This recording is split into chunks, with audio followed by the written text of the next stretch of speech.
Thank you all for coming out this evening. It's a pleasure to be here and a pleasure to be able to talk with you. An opening theme for this evening is actually family time. First, I should ask, is Charlotte here? Charlotte might be here soon. I was dining with her and her parents in Pasadena just a week ago, and she's just started as an undergraduate here. Tim Murphy, I believe, is here. And Tim is the son of the person to whom this book is dedicated, Cullen Murphy. So we do everything to try to build family bonds. And my own nephew, James Tierney, is also here, freshly arrived in graduate school. So I'm glad to have you all here. And even if you're not directly related to me by blood or occupation, I'm happy to see you as well. In a group of this size, in a setting like the University of Chicago, probably the most valuable thing for all of us would be to have just an actual discussion. But I feel as if I'm not doing my part if I don't give you some presentation ahead of time. So I'm going to speak relatively briefly for 15 to 20 minutes on some connections between what I've been doing at the Atlantic over the last 5 years and why I put it together in this book and how this relates to the news of the day and the news of this time in American politics. I have found to my interest in a couple of previous appearances I've made in the week since I've moved. I'm now living in Shanghai, China. I've been back in the U.S. for about a week. And in some of the previous appearances, I found myself uncomfortably as the most right-wing person in the room because my stance has been not immediately to call for war crimes trials or immediately to call for impeachment. There is a problem with impeachment, as you know, if you look at the vice presidential structure in the United States. So what I will try to do is to just speak to you in my position as reporter and journalist of what I think is interesting, important, and underappreciated in the news of recent times, and then I'll be happy to have a discussion in whatever way you would like to lead it or to take it. The starting off point for me will be the quote news unquote of the last 2 or 3 days that the CIA has discovered that the Iraq war is fomenting terrorism. This is interesting because over the last five years or so, one of the big themes that has been, I should say, I'll speak up so I can be heard better through the room. One of the big themes that anybody reporting this subject, anybody working on it, especially in the military and the intelligence agencies, has been exactly this. Let's see, are you waving because you can't hear? Okay, in theory, there's a microphone here, but I'll use this one here. Good. I will use this one and then project throughout the room. Again, you've all seen the news in the last 2 days about the leaked CIA or National Intelligence Estimate saying that they have determined that the war in Iraq has become the main recruiting ground for Islamic terrorists around the world. What's fascinating to me about that is one of many instances where things which in some abstract sense are not news become so in the way they're presented in the newspaper. This is abstract. This is not news only because it's been so familiar and such ground truth to anybody working in this field for a long time. I thought I would actually read you something that I wrote in the Atlantic 2.5 years ago about information that was old even then, just as a way of putting in context the recent news about the relationship between the Iraq War and America's overall position with the Islamic world. And this is about a page and a half from the magazine. It says, President Bush's first major speech after 9/11, so on September 20th, 2001, was one of the better addresses given by a modern president. But it introduced a destructive concept that Bush used more and more insistently through 2002. Why do they hate us? He asked about the terrorists. He assumed they hate what is best in the American culture. They hate, quote, they hate what we see right here in this chamber, a democratically elected government. They hate our freedoms, our freedom of religion, our freedom of speech, our freedom to vote and assemble and disagree with each other, unquote. And he boiled down this thought in subsequent comments. As he boiled down this thought in subsequent comments, it became, quote, they hate us for who we are, and, quote, they hate us because we are free. There may be people who have studied, fought against, or tried to infiltrate al-Qaeda and who agree with Bush's statement, but I have never met any of them. The soldiers, spies, academics, and diplomats I've interviewed over the years are unanimous in saying that, quote, they hate us for who we are is dangerous claptrap. Dangerous because it is so lazily self-justifying and self-deluding. The only thing we could possibly be doing wrong is being so excellent. Claptrap because it reflects so little knowledge of how Islamic extremism has evolved. Quote, "There are very few people in the world who are going to kill themselves so we can't vote in the Iowa caucuses," unquote, Michael Scheuer, this was the former head of the CIA's bin Laden unit, said to me. Quote, "But there's a lot of them who are willing to die because we're helping the Israelis in ways they don't like, or because we're helping Putin against the Chechens, or because we keep oil prices low so Muslims lose money," unquote. Jeffrey Record, a professor at the Air War College in Montgomery, Alabama, said, quote, "Clearly they do not like American society. They think it's far too libertine, democratic, Christian, but that's not the reason they attack us. If it were, they would have attacked a lot of other Western countries too. I don't notice them putting bombs in Norway. It's a combination of who we are and also our behavior." And it then go on to say that, let's see, so this is, again, in March 2003, just before the hostilities began in Iraq, President Hosni Mubarak of Egypt warned that if the United States continued the invasion, quote, "Instead of having one bin Laden, we will have 100 bin Ladens."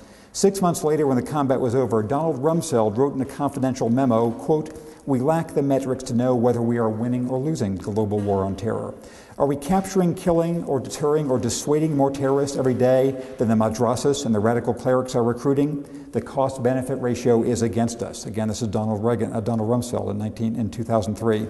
6 months after that, also in 2003, as violence surged in occupied Iraq, the International Institute for Strategic Studies in London reported that al-Qaeda had been galvanized and rejuvenated by the wars in Afghanistan and Iraq. As of mid-2004, it had at least 18,000 operatives in 60 countries. I've been saying for years, quote, "I've been saying for years that Osama bin Laden could never have done it without us," unquote, a civilian advisor to the Pentagon told me in the summer of 2004. Quote, "We have continued to play to his political advantage and to confirm in the eyes of his constituency the very claims he made about us." The point I was making, this was in an article about the year 2002, arguing that when we look back in history, we'll see that obviously the events of 9/11/2001 were a hinge point in American history, but the year 2002 may have been more important. At the beginning of that year, the United States was popular throughout the world. Its budget was in surplus. Its military was understressed and undertaxed, and it was trying to respond to the attacks on 9/11, mainly through cleaning the Taliban out of Afghanistan. At the end of that year, of course, the United States was committed to invasion in Iraq, was the subject of protests around the world, and had lots of the situations that we now anticipate and know. My point in mentioning the CIA article and the CIA report and the article I wrote 2.5 years ago is to say that when people look back on the last 3 or 4 years of our history, as I think they will, this will be a very interesting and depressing test case for public decision-making, not just, I think, at the executive level, but at the public level, too, of how we've been able to absorb and not absorb information that's been relevant for our decisions, and somehow it has not made its way in. If people were saying from the early days of the Iraq War that this would be the consequence of having a renewal of Islamic terrorism around the world, why did this information not penetrate public debate, political debate, and all the rest?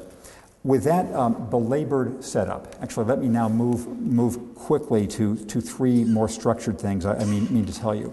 First, I'm going to say something very briefly about the craft of journalism, since journalism has been one of the institutions that's been under stress and under criticism in the last 5 years for the way it's behaved.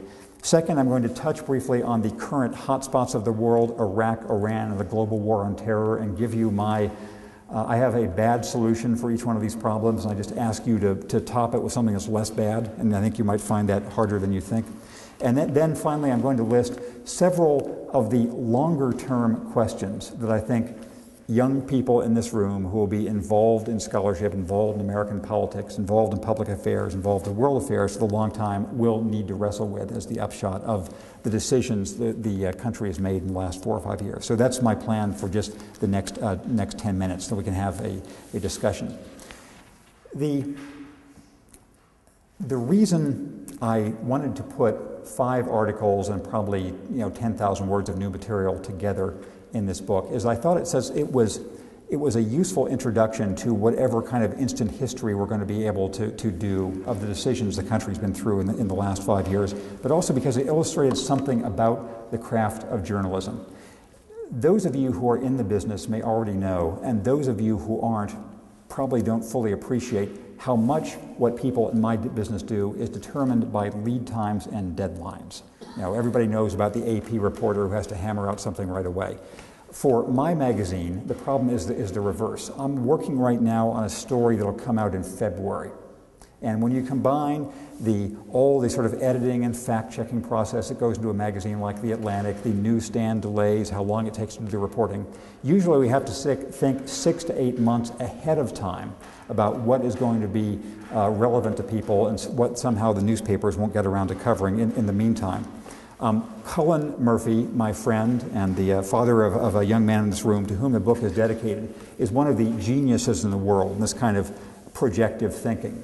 And Cullen, from the beginning of the post-9/11 emergencies for the United States, says that even though our magazine had a very, very long lead time, even though anybody else could do anything faster than we would find some way to put our mark upon the world events of the subsequent years by trying to outthink the coverage that other people might do. And so in March of 2002, Cullen had me begin work on what it would mean after the U.S. occupied Iraq and what would be the troubles. You know, that we would assume the war was coming, we'd assume that the U.S. would win, and what would be the troubles then. So I was able to spend several months interviewing people who had run past occupations, you know, of Kosovo, of Panama, of Germany, of Japan, saying here are the predictable consequences, the troubles you're going to have if you invade an Arabic country. And we published that article in the fall of 2002, 6 months before the combat, and unfortunately, it proved to be accurate about almost everything the U.S. neglected to do, with one exception, which I'll get to later on. My point about the craft of journalism here is that magazines like The Atlantic were pushed into a certain kind of reporting that we thought the major newspapers wouldn't get around to doing because they'd be distracted by the news of the moment. The constraint, the failure that we live with at our magazine, and I think all the media lives with, is not simply the failure that has been much discussed and probably will be discussed in the next few minutes of why wasn't there more tough reporting before the war about WMD, why didn't the media stand up in various ways before the war to administration claims. That is an operational failure, and I'll go into it more with you if you'd like. The larger failure, which is difficult for those in the business, but all of us who are citizens too, is it's no longer clear that journalism has any hope of reaching people who aren't already ready to be reached by that various by the outlook of a particular publication. When I was the age of the young people, when I was in college myself, it was the era of the Vietnam War, and there were institutions like Walter Cronkite in the CBS Evening News who, when he said things are going well or poorly, a lot of people listened and it had an effect. Now, as is well known, there are encampments of people, and it's very hard to know how a magazine that tries to be as dispassionate as ours can reach across barriers, how news organizations can. So among the failures of the media, and we'll come to them later, I think there's also a danger that I hope young people here can help solve later on of, is there going to be any grounds of authority and reasoned discourse anymore? Because it's a little depressing to think that there may not be. There probably is half the American audience which when it sees about the CIA report says, well, of course, we knew that for the last 3 or 4 years. And the other half saying, no, of course, that's completely wrong. We know that Iraq caused the 9/11 invasions. We know we have to fight them there, so we don't fight them here. And thus our discourse continues. That's my brief point about the craft of journalism. My survey of the trouble spots of the world and my précis of what to think about each of them proceeds this way.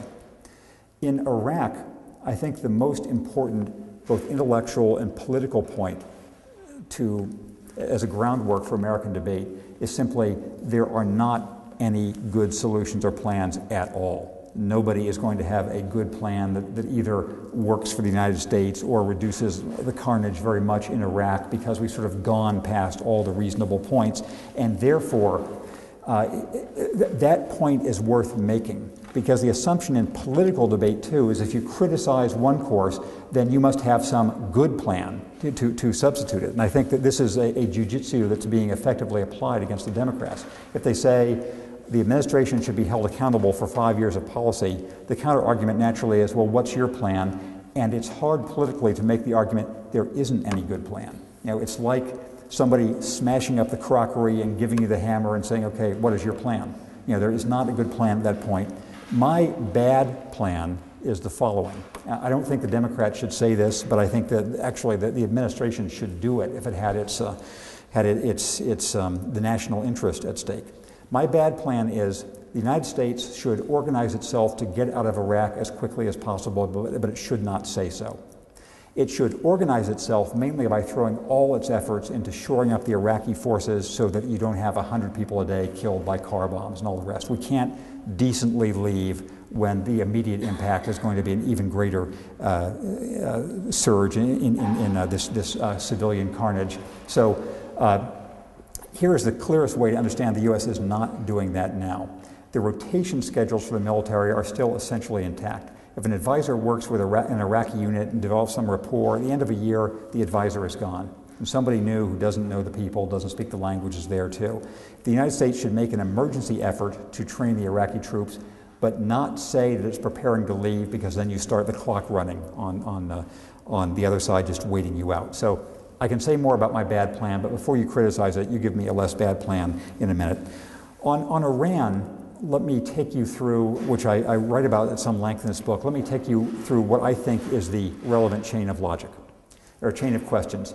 I don't always imitate Donald Rumsfeld, but you know that he likes to ask rhetorical questions, so here are mine. First, does Iran want a nuclear weapon? Of course they want a nuclear weapon. Anybody here, if you were on the governing council of Iran, would want a nuclear weapon. It's what great powers have. It's how the U.S. The U.S. has not invaded North Korea because it has a nuclear weapon. Iran would like to be in that position. Next question, would this be bad if they do have it? Answer, yes. Each country that gets a nuclear weapon makes it more likely that others will, so it would be better if this didn't happen. Question 3, can the U.S. or Israel prevent them by force from developing a nuclear weapon? I try to argue in this book that it's impossible, it's too late. There is not a way to militarily prevent Iran from going down this course. Next question, is there any way to prevent them? I think the answer is possibly, and this is the so-called grand bargain being pushed by the Europeans, a combination of incentives and threats that would make it more worth Iran's while to pause than to continue. Final question, what if that doesn't work? What do we do? I think then the least bad of bad choices for us is to rely on deterrence, containment, and all the other tools we use with Pakistan, with China, and with India, hating that prospect, but recognizing that there is not a realistic alternative to it. Again, you may have a better answer. If so, I await it. A final point on global war on terror, which is I have the last month's cover story of The Atlantic was a story whose headline was "We Win." And its essential argument was it was time to declare that the war against Al-Qaeda Central, the Osama bin Laden organization that actually attacked us, had gone well enough that they probably could not organize another huge attack, and that if we ended the permanent state of war, we would be more effective in containing the other Islamic extremist groups which are likely to persist for the very long run.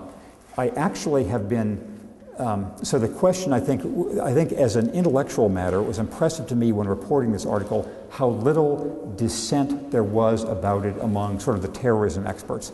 The question is whether it's possible for America as a political community to have that complicated an idea, that we've won one battle, but we have a long time ongoing struggle. And I think there is a way if Americans behave a little bit more like Americans. Here's what I mean. When we think of national character, the old people in the room think of Humphrey Bogart or Gary Cooper or Jimmy Stewart, people who are calm under positions of stress. Slightly younger people may think of Gregory Peck and To Kill a Mockingbird, Clint Eastwood, whoever would be the current symbol. That's how America has not been in recent years. And if we were American in that way, I think we could calmly recognize a long-term problem and yet not go nuts about it. Let me now just spend 1 minute on the last point I wanted to mention, which was the long-term questions that I hope young people here are going to spend some time wrestling with, or they'll have to spend some time wrestling with as a matter of public life. First is an intellectual question which has no real practical significance, but actually is important. That question is, theoretically, could this have worked? And by this, I mean the vision of invading Iraq and converting it into a democracy and therefore transforming the Middle East. My argument is that maybe you can imagine circumstances where all the planets are aligned correctly, where it might have worked, but that was so remote that as a responsible decision you would have to assume it was impossible. But that's one question people will argue about for a long time.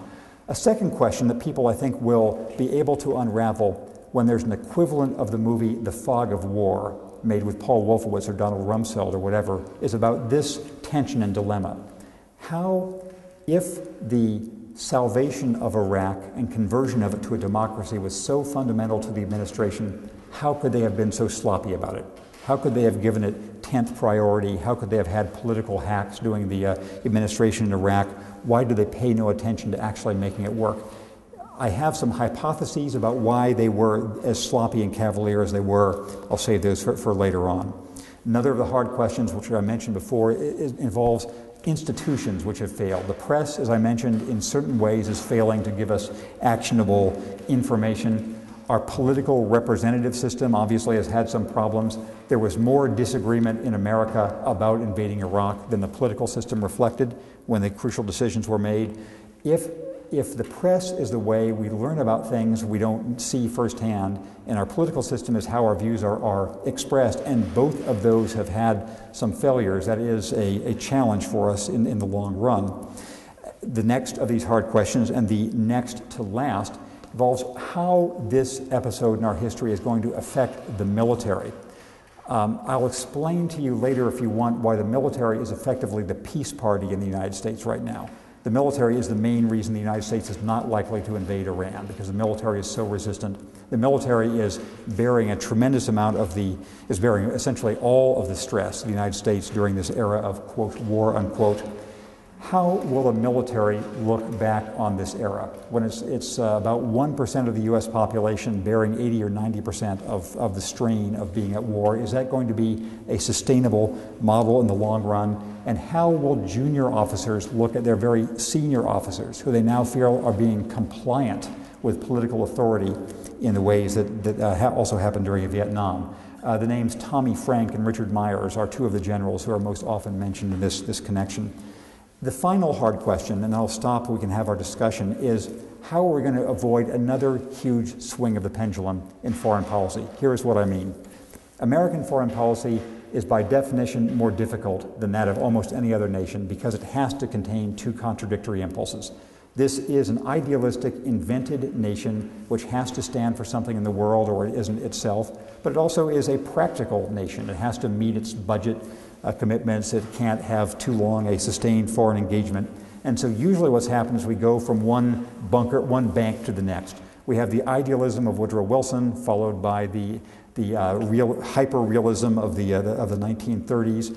After Vietnam, which began as an idealistic undertaking, we swung so far in the other direction that the United States was not able, to its lasting shame, to do something it should have done, which is to intervene against Cambodia, against the Pol Pot. And this was because it was inconceivable that the U.S. would send new troops to Southeast Asia. And at the time, there had been other genocides since then, of course. And so after an idealistic undertaking which is turning to ashes, what will be the result? I don't know. I hope it's not a swing to the other extreme again, because we do have lasting commitments. That is a 3 minutes longer introduction than I promised you, and so I will stop there. I'm going to get a glass of water, and now I hope you will tell me what you'd like to hear more of or different of, and I will be happy to engage you on that point. So that's my beginning. Now I turn it over to you. The question is, this is from an officer who was in Iraq training troops, right? Former officer. And I didn't spend any time training. Yeah, but you were in Iraq, and so what will there be a different intellectual and political climate if there were a hawkish Democrat in the White House in 2008? And actually the question were not if there were, but when there is a hawkish Democrat in the White House in 2008. One of the miracles of post-Vietnam politics is that despite the logic, the Democrats are both perceive themselves as, and are perceived by many of the voters as, weak on defense. You know, that Bill Clinton can angrily say 2 days ago, look, I did all these things, and George Bush didn't do it, and still, you know, that Republican politicians will run against Clinton being weak on defense, Kerry being weak on defense, and so there is it may take somebody like my good friend Jim Webb to speak for and represent the Democrats, as he's trying to do in the Senate in Virginia right now, to have some kind of plausibility behind the Democrats saying, look, we actually can make more effective defense decisions. Even if it were the case that Hillary Clinton were our next president, which I don't expect, and I can tell you a word about that, I think that the dynamic would still be the case that any Democratic policy would be raw meat for Republican critics. So I don't think she would do much better. And this then leads to the horrible question of, is it possible for the United States to have an effective military policy? Is it politically possible? Because you have Republicans who are secure enough in being seen as a party of strength, they don't have to actually do anything sensible with the military. And you have Democrats who, on the whole, have been paying more attention to the operating realities of military force, but get beat up for it. So that is a puzzle. And I'll talk with you later about predictions for 2008.